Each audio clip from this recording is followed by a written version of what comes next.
نحمدہ ونصلی علی رسولہ الکریم اما بعد فاعوذ باللہ من الشیطان الرجیم بسم اللہ الرحمن الرحیم۔ نوح علیہ السلام کا قصہ جاری ہے، اور اس سے قبل ہم نے آیات میں پڑھا کہ ملا یعنی ان سرداروں نے، ان بڑے بڑے جو ان کے قوم کے اپنے آپ کو بڑا بزرگ اور معزز سمجھتے تھے، معززان سمجھتے تھے، ان کا رویہ نوح علیہ السلام کے ساتھ کیسا تھا؟ نہ صرف جھٹلایا، مذاق اڑایا، اور ان کے پیروکاروں کی بھی تحقیر کی اور پیغمبر کی بھی تحقیر کی، طرح طرح کے اعتراضات کیے۔ نوح علیہ السلام نے مکمل جو ہے خم ٹھونک کر ان کے ہر بات کا جواب دیا، اور جب نوح علیہ السلام کے دلائل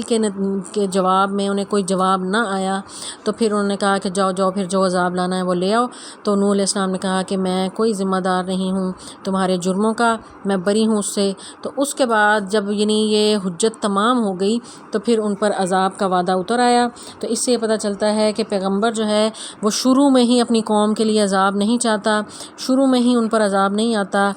جب حجت تمام ہو جاتی ہے، حجت تمام سے مراد یہ ہے کہ پیغمبر کا جو مشن ہے وہ اس پر اس کا حق ادا کر دے، اور اس کے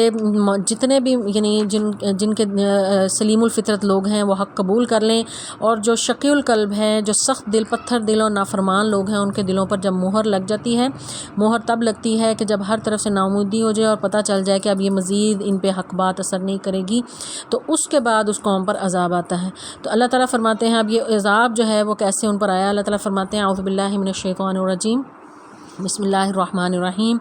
وَأُوحِیَ اور وحی کی گئی الی نوح نوح کی طرف، انہو کہ بے شک یہ حقیقت یہ ہے، یقیناً جو ہے لن یؤمن ہرگز ایمان نہیں لائیں گے، من قومک تیری قوم میں سے، الا مگر من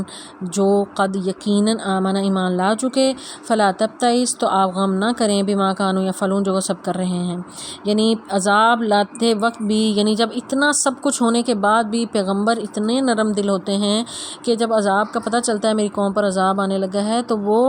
غم سے بھر جاتے ہیں، پریشان ہو جاتے ہیں کہ یہ کیا ہونے لگا ہے۔ یعنی سب سے زیادہ ہمدرد یعنی کسی بھی قوم کا جو ہے اس کا نبی، اس کا پیغمبر ہوتا ہے۔ رسول اللہ صلی اللہ علیہ وسلم بھی اپنی قوم کے لیے بہت زیادہ فکر مند رہتے تھے اور غم میں گھلا کرتے تھے، یہ دیکھ کر کہ اہل مکہ کیا کر رہے ہیں، اور دن رات آپ کی واعظ و نصیحت اور تبلیغ کے نتیجے میں ان کی نافرمانیاں۔ تو ان کو جو ہے بتایا جا رہا ہے کہ یہ نوح علیہ السلام بھی اسی طرح جو ہے پریشان ہوئے، اور جب ہر طرف سے مایوسی ہو گئی تو پھر اللہ تعالیٰ نے کہا کہ اب جتنے ایمان لانے تھے وہ لے آئے، اب مزید نہیں آئیں گے، تو اس لیے آپ کو غم اور پریشانی کرنے کی ضرورت نہیں ہے۔ اب آپ جو ہیں وہ تیاری کریں، ان پر جو عذاب آنے والا ہے تو آپ کو اللہ تعالیٰ نے بچانا ہے، تو اس عذاب سے کیسے بچنا ہے اس کی تیاری کریں، اور وہ کیسے کرنی ہے، وصنعی اور آپ تیار کریں۔ صنعت کا لفظ بھی ہم اردو میں استعمال کرتے ہیں، صنعتیں یعنی وہ یعنی فیکٹریاں جہاں پر کوئی چیزیں بنائی جاتی ہیں، وصنع تو آپ بنائیں۔ الفلک کا کشتی، فلک جو ہے وہ کشتی کے لیے استعمال ہوتا ہے، یہ لفظ جمع کے لیے بھی استعمال ہوتا ہے اور واحد کے معنوں میں بھی استعمال ہوتا ہے، یہاں پر اس سے مراد ایک کشتی ہے۔ بِأَعْیُنِنَا ہماری آنکھوں کے سامنے، عین کا لفظ بھی عین یا نون، یہ لفظ جو ہے عین آنکھ کے لیے استعمال ہوتا ہے، بِأَعْیُنِنَا ہماری آنکھوں کے سامنے، وَوَحْیِنَا اور ہماری وحی کے مطابق، ولا تخاطبنی اور نہیں آپ نے مخاطب کرنا، تخاطبنی خاطبہ جو ہے یعنی یہاں خطاب سے ہے، خطاب کا لفظ یعنی بات کرنا، نہیں آپ نے بات کرنی اس کشتی بنانے کے دوران، فی الذین ان لوگوں کے بارے میں ظلموا جنہوں نے ظلم کیا، انہم بے شک وہ مغرقون غرق کر دیے جائیں گے۔ یہاں پر جو اہم نقطے ہمیں پتہ چل رہے ہیں وہ یہ کہ اللہ تعالیٰ نے پیغمبر کو حکم دیا کہ کشتی آپ تیار کریں۔ کشتی جو تیار کرنی ہے وہ اللہ تعالیٰ نے کہا کہ آپ نے ہماری آنکھوں کے سامنے تیار کرنی ہے،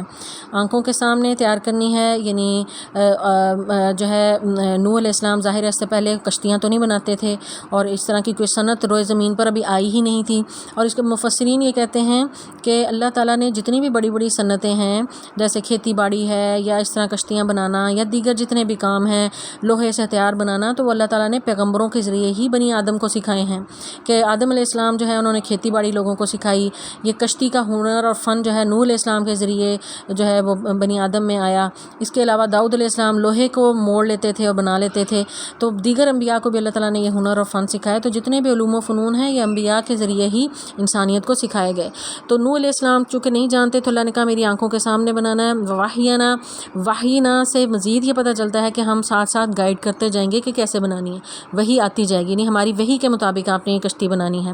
اور ساتھ آپ نے اب لوگ اعتراض کریں گے تو آپ نے خاموشی سے اپنے کام کرتے چلے جانا. یعنی اس سے یہ نقطہ پتہ چلتا ہے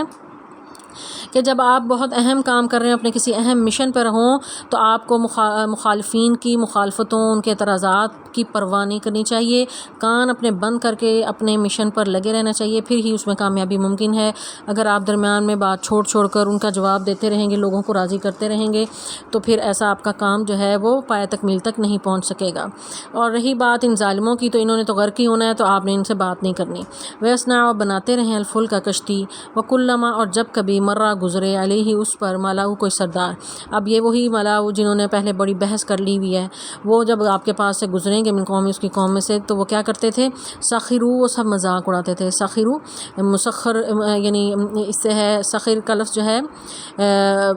کہ وہ سب مذاق اڑاتے تھے. منہ اس میں سے. قالا تو اس نے کہا ان تسخروا اگر تم سب مذاق کرتے ہو، منا ہم سے، فإنا تو بے شک ہم نسخروا مذاق کریں گے، منکم تم سے، کما تسخرون جیسے تم مذاق اڑاتے تھے.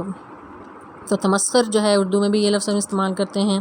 تمسخر اڑانا، مذاق اڑانا، کسی کو حقیر سمجھنا اور اس کو کمتر جان کر اس کو جو ہے وہ اس کی تذلیل کرنا. تو یہ ملا کا کام ہی یہی تھا. اپنے آپ کو بڑا سمجھتے تھے، تو کسی کو انسان سمجھتے ہی نہیں. تو یہ گزرتے آتے جاتے پھبتی کسیں گے، آپ کو کہیں گے، تو آپ نے ان کی پرواہ نہیں کرنی. تو وہ انہوں نے کیا بھی یہی، وہ آتے جاتے مذاق کر رہے تھے. تو نوح علیہ السلام سے کہا گیا کہ بس ان سے یہ کہو کہ جس طرح آج تم مذاق اڑا، نہیں آج دن تمہارے ہیں، کل ہمارے ہوں گے، تو کل ہم تمہارا مذاق اڑائیں گے وہ اس کشتی میں، جب اللہ ہمیں نجات دے دے گا اور تم ہمارے آنکھوں کے سامنے غرق ہو رہے ہوگے.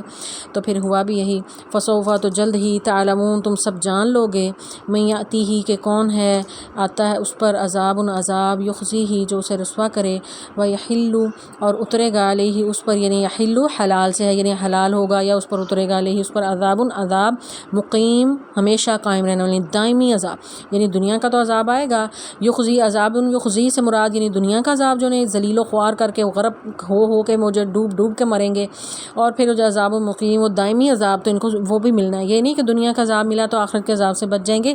دنیا کا عذاب بھی ملے گا اور آخرت کا عذاب جو ہے وہ ہمیشہ کا، وہ تو ان ظالموں کو ملنا ہی ملنا ہے. حتیٰ یہاں تک کہ اب وہ وقت آ گیا عذاب کا. اذا مگر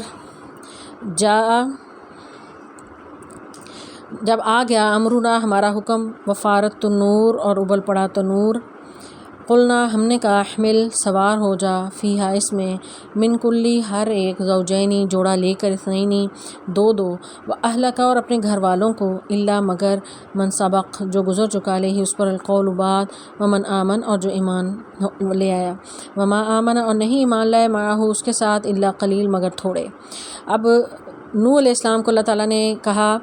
یعنی یہ اللہ تعالیٰ جو ہے ساتھ ساتھ گائیڈ کر رہے ہیں، رہنمائی فرما رہے ہیں کہ اب کشتی بنا لی ہے. اب اس کشتی پر جو ہے اس کے بارے میں، کشتی کے بارے میں یعنی مختلف مفسرین کے اقوال ہیں، وہ کتنے پیمانہ تھا، کتنی تھی. بہرحال یہ ایک اضافی باتیں ہیں. تو اللہ تعالیٰ نے جو کشتی بنانے کا حکم دیا، بڑی مضبوط کشتی تھی اور اس کو انہوں نے بنا لیا. تو اس پر اللہ تعالیٰ نے کہا کہ اس پر ہر دو جوڑے جو ہیں یعنی جانوروں کے سوار کر لو. یعنی چونکہ پوری روئے زمین پر جتنے بھی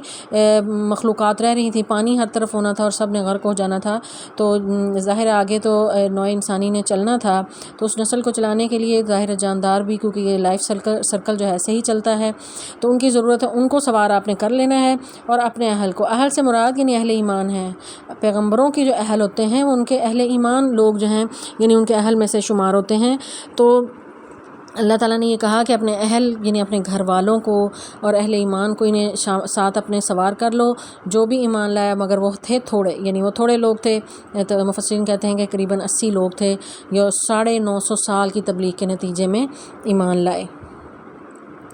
پھر اس کے بعد سواری پر سوار ہونے اور اس کی دعا جو ہے وہ سکھائی جا رہی ہے کہ نوح علیہ السلام سے کہا جا رہا ہے کہ وقالا اور کہو،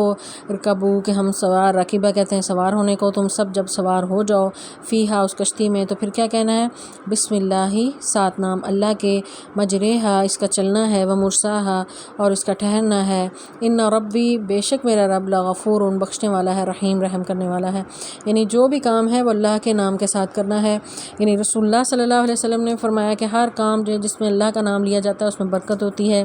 اور سوار ہو تو بسم اللہ پڑھیں، کھانا کھائیں بسم اللہ پڑھیں، دنیا کے جتنے بھی دنیا کے کام کریں تو اللہ کے نام کے ساتھ اگر کیا جائے تو اس میں برکت ہوتی ہے۔ تو یہاں پر بتایا جا رہا ہے کہ سواری پر سوار ہوں تو بسم اللہ پڑھ کے، تو جب یعنی اللہ تعالیٰ پھر حفاظت کرتا ہے۔ تو اس کا چلنا، اس کا ٹھہرنا، یعنی کشتی اگرچہ اللہ تعالیٰ نے بنوائی، نوح علیہ السلام کو گائیڈ کیا، انہوں نے بنا لی، تو اب اس نے جو چلنا بھی ہے وہ اللہ کے حکم سے چلنا ہے، یعنی عقیدہ ہے نا، عقیدہ اللہ تعالیٰ سکھا رہے ہیں کہ اس کا چلنا بھی اللہ کے حکم سے ہے، اس کا ٹھہرنا بھی اللہ کے حکم سے ہے، اور ساتھ ساتھ جو ہے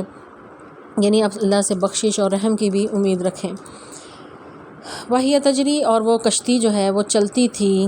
بہم ان کے ساتھ، یعنی ان کو لے کر، فی موجن موج میں، کل جبال پہاڑوں کی طرح، یعنی اگر آپ نے سمندر میں کوئی بحری جہاز چلتے ہوئے دیکھا ہوگا یا موجیں اٹھتی ہوئی دیکھی ہوں گی، تو موجیں ایسے اٹھتی ہیں کہ جیسے بڑے بڑے پانی کے پہاڑ ہوں، تو یہ پہاڑوں کی طرح کی موجیں جو ہیں اٹھتی تھیں، اور وہ کشتی بنی ہوئی تھی، اللہ تعالیٰ کی حفاظت میں تھی، جیسا کہ بسم اللہ مجریہا مرساہا میں کہا، تو اللہ تعالیٰ کی پوری حفاظت میں تھی، اور ان موجوں نے بھی اسے کوئی نقصان نہیں پہنچایا، اور وہ تیرتی رہی، اور اللہ تعالیٰ کی حفاظت میں یہ سب رہیں۔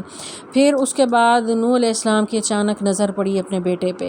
اللہ نے تو کہا تھا کہ اس میں سوار کر لے اپنے اہل کو، اب نوح علیہ السلام کے جو ہے وہ ایک بیٹا بدبخت تھا، اس پر نظر پڑی، ونادا پکارا نوح ابنہ، نوح نے اپنے بیٹے کو، وکانا وہ تھا، فی معزلین ایک الگ جگہ پر، یا بنیا اے میرے بیٹے، یعنی باپ تھا، وہ جو فطرت ہے انسان کی اپنی اولاد کی طرف جو ہے فطری طور پر محبت جاگتی ہے، نوح علیہ السلام کی محبت جاگی اپنے اس کافر بیٹے کے لیے، کہا ارکب سوار ہو جا معنا ہمارے ساتھ، ولا تکن، اور نہ ہو مال کافرین کافروں کے ساتھ، یعنی والدین کی تو تڑپ ہوتی ہے کہ ہماری اولاد گمراہ نہ ہو، ان کے ساتھ کسی بھی طرح کے دنیاوی لحاظ سے اور آخرت کے لحاظ سے کہیں بھی کوئی نقصان نہ، اور نبی جو سب سے بڑا ہمدرد اپنی قوم کا، اور پھر اولاد اور بیٹا ہو، اور آنکھوں کے سامنے وہ نافرمانی کر رہا، اور وہ ان سے یعنی بڑے ہی پیار سے، یا بنیا ہے میرے پیارے بیٹے، سوار ہو جا ہمارے ساتھ اور کافروں میں سے نہ ہو۔ اب بیٹا کیسا ہے؟ نافرمان بیٹا، کہنے لگا،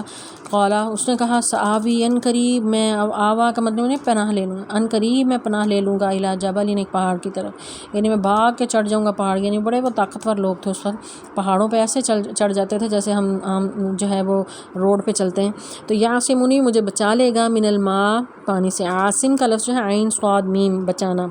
یعصمنی، وہ مجھے بچا لے گا، نی جو ہے وہ میرے مجھے کے معنوں میں ہے، قالا، تو نوح نے کہا، لا عاصمہ، نہیں بچانے والا، الیوم، آج، من امر اللہ، اللہ کے حکم سے، الا، مگر، من رحم، جس پر وہ رحم کرے۔ اب پیغمبر تو جانتا تھا کہ اللہ کا عذاب آ چکا ہے، وہ اس کو عام طوفان سمجھ رہا تھا،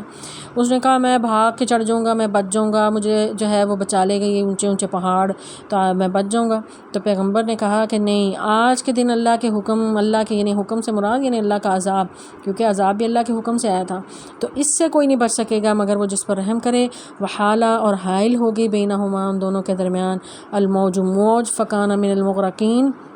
اور وہ غرق ہو جانے والوں میں سے ہو گیا۔ اب وہ بیٹا جو ہے نافرمان تھا، بات نہیں مانی باپ کی، یعنی دنیاوی لحاظ سے بھی دیکھیں تو باپ نے بلایا تو اولاد کا فرض ہے کہ بات سنیں، اور یہ باپ وہ جو پیغمبر باپ تھا جو ہدایت کی طرف بلا رہا ہے، دنیا اور آخرت کی بھلائی کی طرف بلا رہا ہے، اور دنیا اور آخرت کی ہر طرح کی جو ہے وہ خوش بختی کی طرف بلا رہا ہے، تو بیٹا جو ہے وہ ایسا بدبخت تھا، اس نے انکار کیا، اور باپ سمجھا رہا ہے کہ آج کسی نے نہیں بچنا، اس نے کہا نہیں، میں بچ جاؤں گا، میں پہاڑ پہ چڑھ جاؤں گا۔ تو پھر وحالہ، حائل ہو گئی، بینہما، ان دونوں کے درمیان، الموج، موج، فکان من المغرقین، اب وہ غرق کیے ہوئے میں سے ہو گیا۔ تو یہاں تک یعنی وہ بیٹے اور باپ کا مکالمہ ہے، اور اس کے بعد پھر کیا ہوا، پھر وہ نیکسٹ لیسن میں ہم پڑھیں گے۔ السلام علیکم ورحمۃ اللہ وبرکاتہ۔